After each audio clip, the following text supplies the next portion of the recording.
Hello everyone, and welcome to the History of Byzantium, episode 294, The Rise and Fall of Epirus. We are now out of our vantage point period and back to the regular narrative, but we don't yet have a single state to follow. Over the next few episodes, we will be flitting between the leaders of Epirus, Constantinople, and Nicaea, before eventually our perspective will narrow to just one of them. We've also jumped around in time during our Vantage Point episodes, so let's quickly get everyone up to the same year in the chronology. As you know, the Latins elected Baldwin of Flanders as their emperor after the sack, but he was dragged off to Bulgaria after the Battle of Adrianople. So the Crusaders chose his brother Henry to be his replacement. Henry is widely regarded as the best Latin emperor of Constantinople. He was a good warrior and commander, he incorporated many Byzantines into his administration, and he even married a Bulgarian bride, well below his perceived station, to try and gain peace for his realm. During his decade on the throne, he managed to improve the Latin situation considerably. He defeated the Bulgarians outside Philippopolis and retook that city. Then he forged peace with Kaloyan's successor, which would hold for the rest of his reign. He protected the rights of Boniface's son at Thessaloniki, and as we heard a few episodes ago, he took advantage of Theodore Lascaris' Pyrrhic victory over the Seljuks to seize lands in Anatolia. Henry's proactive competence encouraged his rivals to make peace with him. Lascaris responded to defeat by exploring the possibility of one day merging their two states. Theodore had done sterling work to bring Western Anatolia under his control, but not only were the Latins now on his turf, but he knew that Venetian sea power would be hard to overcome in any battle for Constantinople. If you can't beat them, join them. Lascaris began correspondence with the Pope over the possibility of some kind of union. He made a deal with the Venetians to respect one another's merchant shipping, and he married Henry's niece Maria. Theodore seems to have been proposing an agreement similar to the one that Alexius Komnenos had in mind when Bohemond took Antioch. Why don't we merge our families and establish peaceful relations? Then one day, one of our descendants will inherit the whole shebang. This was a reasonable course of action. Constantinople would be difficult to recapture, and even if it was taken, what would be the response in Western Europe? Quite possibly to call another crusade to come and take the city back. Better, then, to agree church union with the Pope and allow your grandson or great-grandson to reunite the empire with as little friction as possible. However, when these maneuvers became public, they were heavily criticized. Compromise with the hated Latins was not popular at Nicaea or in Epirus. In fact, in the West, this was fodder for the elites to discredit Lascaris. No true Vasilevs should be making such concessions. Negotiations did not get very far at this stage, and the need for compromise seemed much less necessary when the Emperor Henry died. Even before his death, the true weakness of Latin rule was becoming clear. The Westerners were thin on the ground and getting thinner. And when new mercenaries arrived in the east, they quickly discovered that both Epirus and Nicaea could pay them more than their Catholic brethren. It was the men of Epirus who would first expose just how feeble the Latin hold on power was. As you know, Michael Doukas, who had founded the Epirate state, died under mysterious circumstances in 1215. His brother Theodoris took charge of the family business and showed himself to be a vigorous and aggressive character. He began campaigns to bring more territory under his sway, expanding his control of Thessaly and encroaching on territory which belonged to Thessaloniki. The Emperor Henry marched out to the empire's second city in 1216, but died en route. And from this point on, the Latin position began to unravel. With no suitable candidate at Constantinople, the Western barons asked Peter of Courtenay to become their new emperor. Peter was the husband of Yolanda, Henry's sister. He was back in France, and so the hope was he would bring some reinforcements with him. This he did.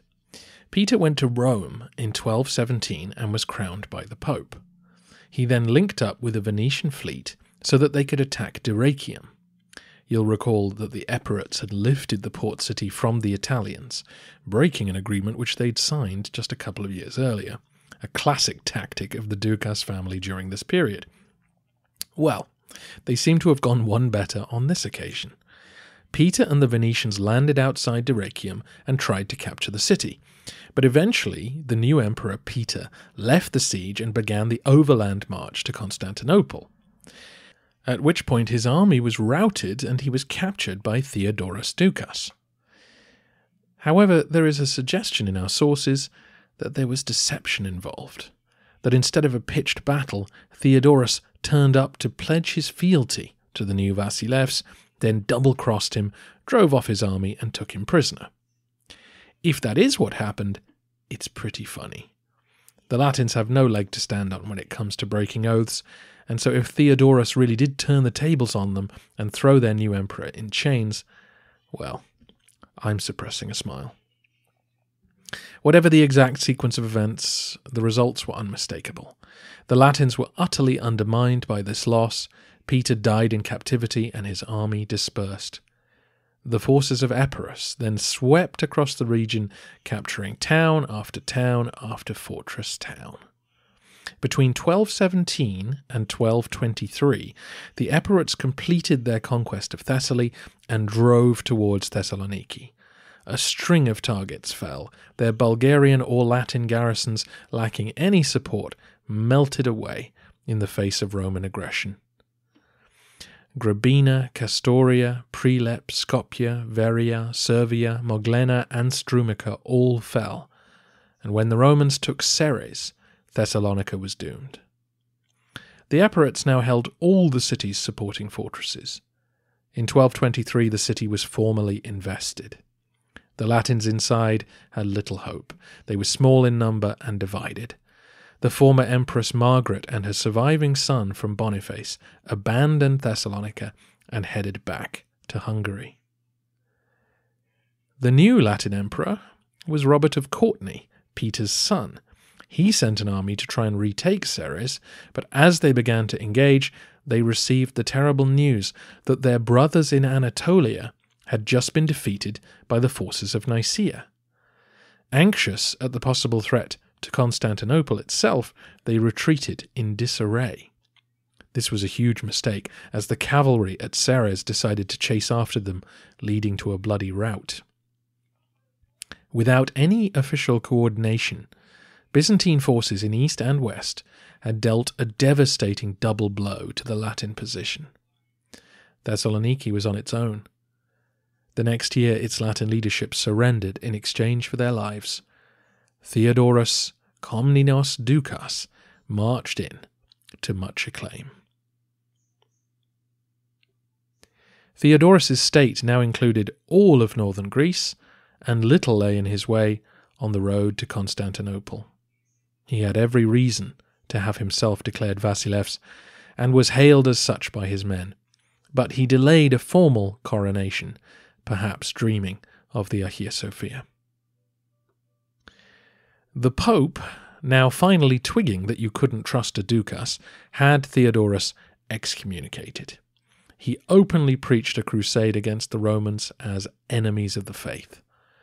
There was no popular enthusiasm for such a venture, but he did find a willing accomplice in William, the Marquis of Montferrat. This was Boniface's son by his first wife, who reluctantly agreed to lead a force to retake Thessaloniki. In another episode that perhaps I shouldn't find funny, William's army landed at Halmiros in Greece, but succumbed immediately to dysentery and achieved nothing. The road was now clear, and Doukas' army marched into Thrace. They easily captured Christopolis, Morsinopolis, and Didymotichon. They were even invited to garrison Adrianople, whose population were keen to be restored to Roman rule. When he arrived at Byzia, about 90 miles from Constantinople, he paused. Though the Latins couldn't oppose his march, he doubted his ability to actually take the city. He had no navy, and so the city couldn't be starved into submission, and he knew the Latins would defend the Theodosian walls with gusto. There was also the possibility that the Bulgarians, still formerly allies of the Latins, would march to their aid. So Theodoros withdrew back to Thessalonica. He spent the next year organizing his new kingdom and finally had himself crowned emperor in 1227. We now have two men claiming to be the Roman emperor, a situation which caused considerable anxiety amongst the Orthodox clergy. For example, the bishop of Thessalonica refused to crown Theodoris. He was trying to be loyal to the chain of command and felt that only a patriarch could crown a Vasilevs, and the patriarch, as far as he was concerned, lived in Nicaea. Not everyone felt this way, and the bishop of Ohrid stepped up to crown Doukas. But the clergy of East and West began a long correspondence with one another about how to resolve the crisis. There were people on both sides who simply condemned the other as false, but many of these men had grown up before 1204 and yearned to work together and to restore unity to both the Church and the Empire. Theodoros gave his brothers the rank of despotes and appointed one to govern Epirus and the other Thessaly. He then forged ahead with plans to capture all of Thrace. Despite being at peace with Bulgaria, he invaded their territory in 1230. It was a big gamble, but presumably he felt he could never reach the Bosphorus until they had been cowed. Unfortunately, the new Tsar, Ivan Arsen, crushed the Romans near Philippopolis. We have no description of the battle. Perhaps the Cumans played a leading role once more. What we do know is that Doukas was captured by the enemy and his army scattered to the winds. In the aftermath, the Bulgarians swept south. They lifted Philippopolis and Adrianople from Roman hands and then moved west, taking Ceres, Prilep, and Ohrid, along with many of the fortresses which Doukas had annexed on his way to Thessaloniki. Such was the vacuum of political authority that few garrisons were willing to stand and fight. They knew that no relief force was coming to their aid. Like Roman and Latin control before them, these acquisitions were not firmly in Bulgarian hands, but for now it put an end to the thought that Epirus would be the state which ended this contest and took Constantinople. Doukas was blinded to put an end to his pretensions, though we're not done with him yet. It's worth saying that the armies fighting these battles were probably only a few thousand strong. That's all you needed to capture vast swathes of territory in this new world. As you know, the Romans discouraged the build-up of private military power. They wanted everything centralized. So when that central authority and central field army disappear, this is what happens. Huge tracts of farmland were wide open to attack, their local fortresses defended by just 100 men with no fixed loyalty. With a motivated army, Epirus was able to sweep through hundreds of miles of territory, but one bad defeat, and it all crumbled away. Back in Greece, the Epirate state divided up into its constituent parts. Epirus itself was ruled by Michael II Doukas, son of the state's founder. Theodoros was eventually released by the Bulgarians and returned to Thessalonica to rule with his son John, while his brother Manuel controlled Thessaly. Family squabbles saw these territories change hands and people rise and fall from favour, but essentially the southwest Balkans, referred to as Epirus in the scholarship and some maps, had become a family-run, decentralised kingdom. Its constituent parts proved to be durable regional lordships, with members of the Komnenos Doukas clan as its ruling class. Meanwhile, the Latins still controlled the area around Athens, the Peloponnese, and the islands of the Western Aegean, but essentially just held them. They could offer no practical help to Constantinople beyond a bit of state service and a trickle of revenue. The Latin emperors now held no more than the capital itself and a slither of land either side. They were utterly dependent on Western Europe for reinforcements, and only held on thanks to Venetian support and the rivalry between Epirus, Nicaea, and the Bulgarians. Each of these powers wanted Constantinople, and would actively block the others from getting there first. These squabbles would keep the Latins in the city for another 40 years. Had one power become dominant and applied the right pressure, the remnants of the Fourth Crusade would have been ejected from New Rome just 25 years after the sack.